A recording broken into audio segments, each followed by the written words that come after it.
Well, ladies and gentlemen, we'll jump right into the first contest of the evening. The Blackpool Combat Club's very own Wheeler Yuta making his way to the ring to get his rematch at Kurt Angle and the World Championship. He pushed Kurt Angle to the absolute limit. He almost tapped him out when Kurt Angle reversed it for the pin. They asked for the rematch. They're going to get it here tonight. Kurt Angle defending his World Championship for the second time against Wheeler Yuta. And this time things would start a little different. They would go to the chain wrestling right at the front. Yuta reversing it. Kurt Angle would roll through and go for a quick ankle lock. Could that be it? Wheeler Yuta would kick right off and roll right into a small package. 1, 2, no. Angle would push through. A stare off would take place. Later on in the match, we're back to standing position, lock up. How does Yuta get out of this one? He flips them both out of the ring. A dangerous spot right there. And that took a toll on the injured arm of Angle. Look at this big kick right there. Yuta would take control. Huge suplex from the middle rope, slamming Kurt Angle into the ring. Wheeler Yuta dominating here, and Kurt Angle barely would get the shoulder up right there.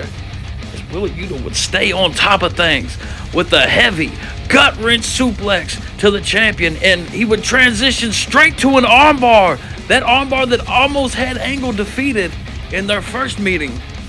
Angle trying to roll out of it, and he would finally pull the arm free and go for the ankle lock, but Yuta would use the ropes. Big enziguri by Wheeler Yuta. The challenger staying in control in this one. Look at these vicious stomps to the head of Kurt Angle. Some people were asking the question that the Blackpool Combat Club suggested. Could age play a role? And look at this big power driver. Kurt Angle's age is really showing. That bad neck getting put to the test. 2, we got a new, once again, Kurt Angle got out. We thought we had a new champion right there, ladies and gentlemen. Out of nowhere, the Angle slam.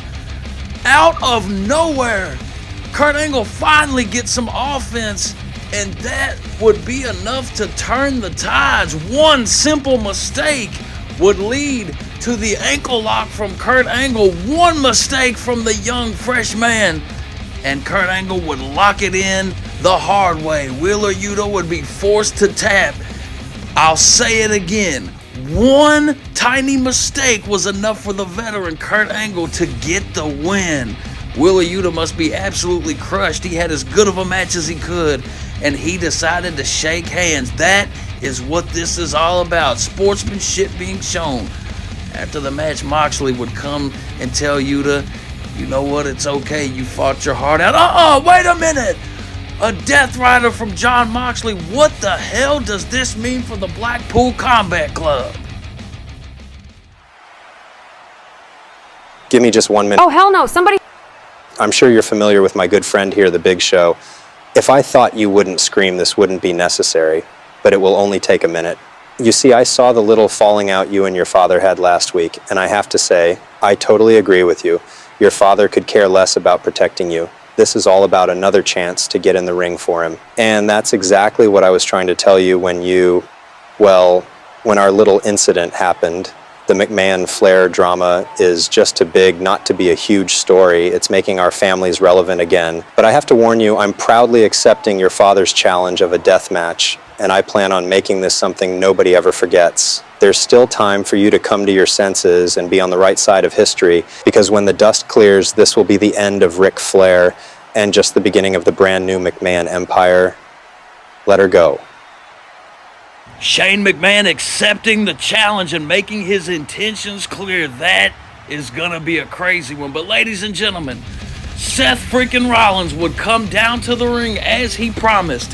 He's gonna be missing months of action due to a severe knee injury that took place at the hands of Roman Reigns, but he said before he leaves, he wants to take something away from Roman Reigns. Rollins says he's the only man that can rid this place of Roman Reigns. He's done it before, he'll do it again, and right off the bat, Rollins dives out of the ring, taking it to the hardcore champion as he whips him into the steel steps.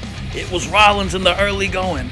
He's reaching for the weapons, and bam! Seth would ram that chair right into the steel steps, but a low blow from Roman would even the odds a bit, as he would take the steel steps and nail Seth Rollins with them. Roman Reigns now in control, As he would go to pick Rollins up, he'd return the favor with the kendo stick low blow. Now Seth Rollins has the upper hand, and he would make Roman pay with a big kendo stick shot right to the back of Roman Reigns. Look at this pedigree that would crush the steel trash can. Rollins, though, holding that injured knee. He would go to set a table up in the corner, and here's a crucial mistake. A big elbow from Roman Reigns that would provide an opening for Roman Reigns to nail his spear right through that table in the corner. Rollins completely out of it, and look what Roman Reigns would do from there. He would drag the knee over to those steps and slam him down. As if that wasn't enough, he would crush the injured knee of Rollins with those steps. And this is the craziest thing about it. This is the 24/7 rule. So instead of going for the pin, Roman Reigns in a cocky fashion simply walked away from Seth Rollins. Ladies and gentlemen, Roman Reigns keeps his title, but the bigger story here, Seth Rollins is severely injured. We will be right back with more highlights from TWFC Takeover.